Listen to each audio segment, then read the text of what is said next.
Israel के लिए सबसे बड़ा सिरदर्द बन चुका है हूती। इसलिए कह रहा हूं कि एक के बाद एक इजराइल के और इजराइल समर्थकों के शिप डूब रहे हैं, तो वहीं हूती लड़ाके लगातार बैलिस्टिक मिसाइल दाग रहे हैं। और देखिए, एक और बड़ा हमला इजराइल पर यमन की तरफ से कर दिया गया। जी हां, यमन पर की तरफ से बहुत बड़ा हमला इजराइल पर किया गया है। उसकी एक एक तस्वीर दिखाने जा रहा हूं, दिखाऊंगा कैसे अलग अलग जगह सायरन बजने लगे, अफरा तफरी का माहौल देखने को मिला।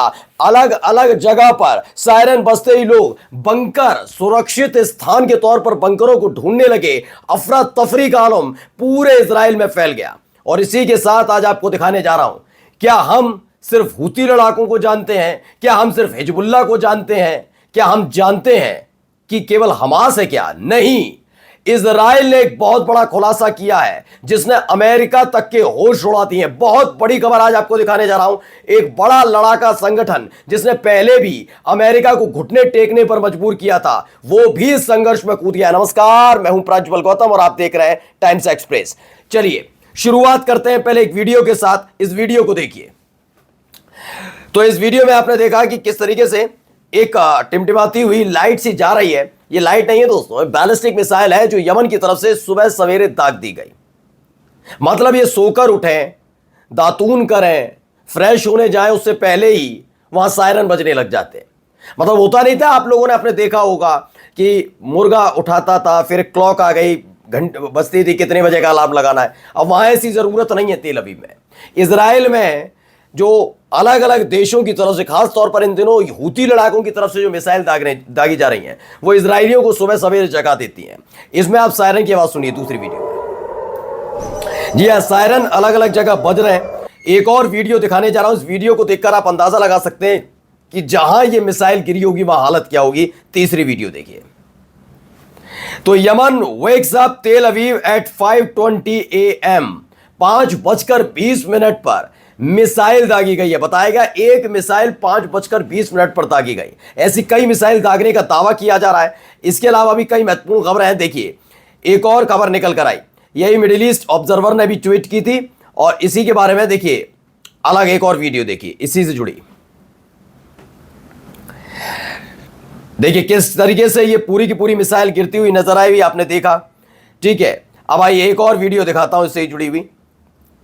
ये नीला आसमान, इस नीले आसमान में ये यमन के हूती लड़ाकों की ये मिसाइल जो तेज रफ्तार से इजराइल की तरफ जा रही है, वहां क्या हालात बने होंगे, किस तरह की हालत हुई होगी, आप अंदाजा लगा सकते हैं।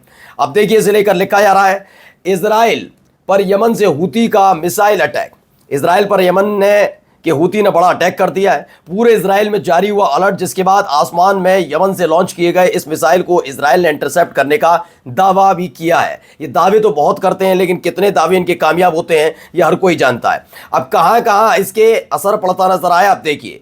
ये पूरे इजराइल का मैप है। अब अंदाजा लगाइए, पूरा इजराइल भी इसमें समा गया है। इस मैप को जरा गौर से देखिए, गिनती करने पर आ जाएंगे, क्योंकि ये लोकेशन वाला जो साइन बना हुआ है, यहां सायरन बजने लगे। ये एक, मैं तो गिनती भी नहीं कर पा रहा। यरूशलेम दिख रहा है, तेल अवीव दिख रहा है, नहीं, तेल अवीव और यरूशलेम के आसपास बहुत सारी मिसाइलें गिरी हैं। इस तरह का दावा, गजा नीचे आ जाता है, कोई वहां फर्क नहीं पड़ा। केवल तेल अवीव, यरूशलेम पर जबरदस्त तरीके से ये बमबारी हुई, यानी कि बमबारी का मतलब मिसाइल अटैक हुआ है। ये बहुत बड़ा अटैक इस वक्त का माना जा रहा है, जब लगातार एक के बाद एक शिप, पहले से हूती लड़ाके निशाना बना रहे हैं, एक के बाद एक शिप को निशाना बनाकर उनको डुबोया जा रहा है। तो वही दूसरी तरफ इजराइल पर एक के बाद एक घातक बैलिस्टिक मिसाइल का इस्तेमाल कर उसको भी बर्बाद किया जा रहा है। ये तमाम चीजें निकलकर सामने आ रही है, और यही एक वजह है। मैं पहले भी एक दिन पहले आपको बता रहा था, ये डरे सहमे इसलिए हैं क्योंकि अब तक जो हिजबुल्लाह वाला स्थिति थी, हिजबुल्लाह से अगर आप संघर्ष करते हैं तो सिर्फ ये लड़ाई एक लेबनान तक सीमित रह जाएगी। उनके आसपास कोई एक ऐसी स्थिति नहीं है जिसे वो ब्लॉक कर सके। जैसे ईरान से ये क्यों डरे? ईरान से डरने का मकसद बहुत सारे थे, हथियार तो ही है। उसको लेकर था हॉर्मुज, जो वहां का है स्ट्रीट ऑफ हॉर्मुज, यानी हॉर्मुज जल डबरू मध्य, वो उसको अगर उसको ब्लॉक करने की बात ईरान कर रहा था, वह बारूद बिछाने की बात कर रहा था, तभी अमेरिका डर गया। क्योंकि अमेरिका, मैं पहले भी बताता रहा हूं, अमेरिका को किसी से कोई लेना देना नहीं। दो चीजें उसके लिए महत्वपूर्ण है, एक अमेरिकी और दूसरा ये, अमेरिकी मतलब अपने नागरिक, और दूसरा सबसे महत्वपूर्ण है पैसा। इस दुनिया में जिस भी देश पर कोई भी हमला होता रहे, लोग मरते रहे, उसे कोई फर्क नहीं पड़ता, वो और हथियार देगा, ये काम है। लेकिन अमेरिकियों पर आ जाए बात तब, या फिर बात पैसों की हो। जैसे स्ट्रीट ऑफ हॉर्मुज की बात हुई थी, आपने देखा होगा सीज फायर की बात होने लगी, क्योंकि बारूद बिछाने जा रहे थे समंदर के अंदर ईरान की सेना, ईरान की सरकार के कहने पर बिछाने जा रही थी। अब यही काम हूती लड़ाकों के साथ है। दरअसल यहां पर बड़ी दिक्कत वाली बात है अमेरिका के लिए, इसीलिए वो बार बार दबाव डाल रहा है कि हूती लड़ाके तब तक हमला बंद नहीं करेंगे, याद रखना, जब तक हमास से आप संघर्ष विराम नहीं करेंगे। इसलिए सीज फायर के लिए लगातार अमेरिका दबाव डाल रहा है कि अब बहुत हुआ। वो बार बार कह रहे हैं कि भैया हमारे 26 लोग मार दिए हमास ने, उसका तो बदला लें। उन्होंने कि कितने तो तुम पहले ही कर चुके हो, अब फालतू बात मत करो, ये सब ठीक करो ना, हूती लड़ाके और परेशान कर देंगे हमें। चलिए, इन सब के बीच एक एंट्री हुई है, बहुत बड़ी खबर इस वक्त की दिखा रहा हूं, पढ़िए। ब्रेकिंग, इजराइल ने खुद दावा कर दिया, तालिबानीज फाइटर यानी तालिबान के फाइटर ने हमास को ज्वाइन किया है against IDF soldiers and it's most honest. यानी इजराइल बहुत चिंता में है, टेंशन में है। क्यों है? क्योंकि खबर मिली है इनको कि हमास के लड़ाकों के साथ इस समय तालिबानी लड़ाके भी मैदान में उतर चुके हैं और वो आईडीएफ के यानी कि इजराइल के सैनिकों को निशाना बना रहे हैं। जो अभी 26 लोग मारे गए, उसके बाद इसकी जांच पड़ताल इजराइल ने की कि अचानक से हमास में इतनी ताकत कैसे आ गई, ये इतना पावरफुल कैसे हो गया कि इसने एक झटके में पूरी बटालियन उड़ा दी। बाद में इनको जानकारी मिली है कि तालिबान के लड़ाके भी हमास पहुंच गए हैं। और यह बहुत बड़ी खबर इस लिहाज से भी है क्योंकि इजराइल अमेरिका से ज्यादा ताकतवर नहीं है। फिर सुनिए मैं क्या कह रहा हूं, इजराइल अमेरिका से ज्यादा ताकतवर नहीं है। और ये तालिबानी कौन है? ये तालिबानी वही है जिनको खत्म करने के लिए हर खूंखार से खूंखार ऑपरेशन अमेरिका ने चलाया। सबको पता है अफगानिस्तान के हालात कैसे पैदा कर दिए थे। आज जो गजा है ना, ऐसे ही अफगानिस्तान बनाया था। क्यों? तालिबानियों को खत्म करने के लिए। और कौन तालिबानी?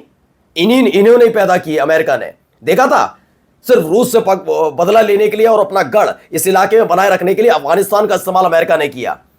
और उसके बाद उनको अकेला छोड़कर, मतलब आप कह रहे हैं पहले पैसा दे रहे हैं, हथियार दे रहे हैं, नशा करा रहे हैं, ये तमाम चीजें कर रहे हैं, अमेरिका का काम था। और बाद में जब काम निपट गया तो जाने की कोशिश कर रहे थे। फिर इनके खिलाफ युद्ध छिड़ गया तो इन्होंने कहा अब हम दुनिया को बचाएंगे। दुनिया को बचा रहे थे तालिबानियों से, खुद की जान ऐसी हो गई। हाल ही में मैंने आपको दिखाया, तालिबान ने बताया है कि जब अमेरिका के सैनिक दुम दबाकर यहां से भागे थे तो $7 बिलियन के अपने हथियार, हेलीकॉप्टर, बड़े बड़े अत्याधुनिक हथियार सबको छोड़कर चले गए। अब उन्हीं से हमें अफगानिस्तान की सेना ने एक व्यापक स्तर पर अपने आप को ताकत ली है। और इन सब के बीच तालिबानी लड़ाके हमास पहुंच गए। अब कौन से हथियार उनके पास होंगे ये इजराइल को पता नहीं।